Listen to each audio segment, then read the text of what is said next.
Dark forest, இருட்டுக்குள்ள forest இங்க இருக்கா? இருக்கா? இருக்கு, முன்னாடி இருக்கு. முன்னாடி இருக்கா? ஓகே. இவரு டிரைவரா?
இதை பாருங்க, நான் தான் உங்களை தப்பிக்க விட்டாந்தது யாருக்கிட்ட கேட்டால் சொல்லாதீங்க.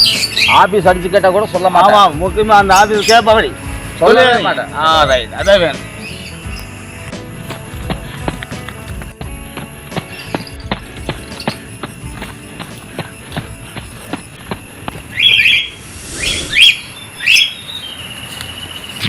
தெரியுது, அதனால நம்மளை விட மாட்டான். இப்படி தான் வந்து தொட்டிட்டு அந்த மாதிரி தான் இருக்கு.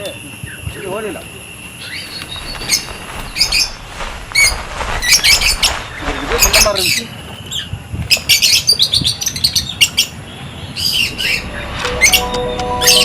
இதுக்குள்ளதான் எங்கேயோ ஓடி இருப்பானுங்க, முடிச்சாகணும் வேணும்ல.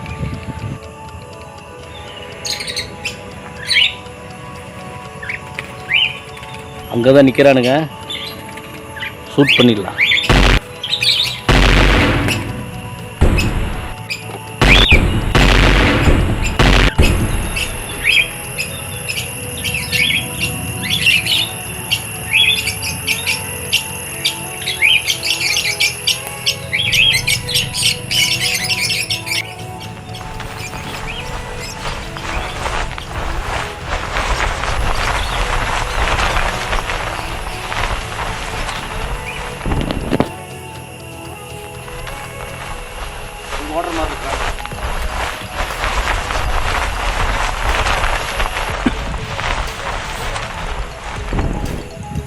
இங்க போனானுங்க,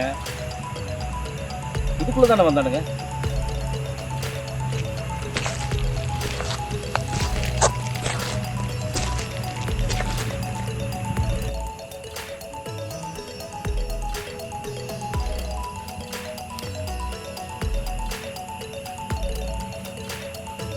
கஷ்டப்பட்டு பிடிச்சிட்டு வந்தா நம்ம டிபார்ட்மெண்ட்லேயே எவனா இருக்கிறான்னு தப்பிக்கூடாது. இருக்கு, எவனா இருந்தாலும் கண்டுபிடிக்கணும். தப்பிச்சவன் விடவே கூடாது, சுற்றி கொல்லாம விடக்கூடாது. அதுக்குள்ள மறைஞ்சிட்டானுங்க. நம்ம இவனை போதைப் பொருள் செடிக்கு விற்கிறவனுங்களாக தான் இருக்கும் போல இருக்குது. எதுக்கு இந்த ஃபாரஸ்ட்டுக்குள்ள இப்படி ஓடுறானுங்க தப்பிச்சு? நம்மால் ஒருத்தர் நிற்பானாட்டு இருக்குது. எவனா இருந்தாலும் சரி, முதல் சொன்ன மாதிரி இந்த தேசத்துல ஒரு இளைஞனும் கூட இந்த போதைப் பொருளுக்கு பாதிக்கக்கூடாது சொல்லிட்டானுங்க. நம்ம சந்தன மர கடத்தலை பிடிக்கிறதுக்கு தானே வந்தோம். சிட்டிக்குள்ளே இருக்கிற சந்தன மரத்தை வெட்டிட்டு போனவன தொலாவை வந்தா காட்டுக்குள்ளே என்னென்னமோ பயிர் பண்ணி வச்சுருக்கிறானுங்க. விடக்கூடாது. இதில் இந்தியாவில் ஒரு இளைஞனும் கூட இதனால் பாதிக்கக்கூடாது. எப்படி இருந்தாலும் இவனுங்க ரவுண்ட் அப் பண்ணி பிடிச்சிட வேண்டியதுதான். கூட ஒருத்தர் நம்மளுக்கு தெரிஞ்ச மாதிரியே ஓடுனானே, அநேகமாக குண்டடி பட்டிருக்கு. மரத்து மேலே தப்பிச்சு ஓடிட்டானுங்க, மரத்து பின்னாடி தப்பிச்சு ஓடிட்டானுங்க. பிடிச்சிடலாம்.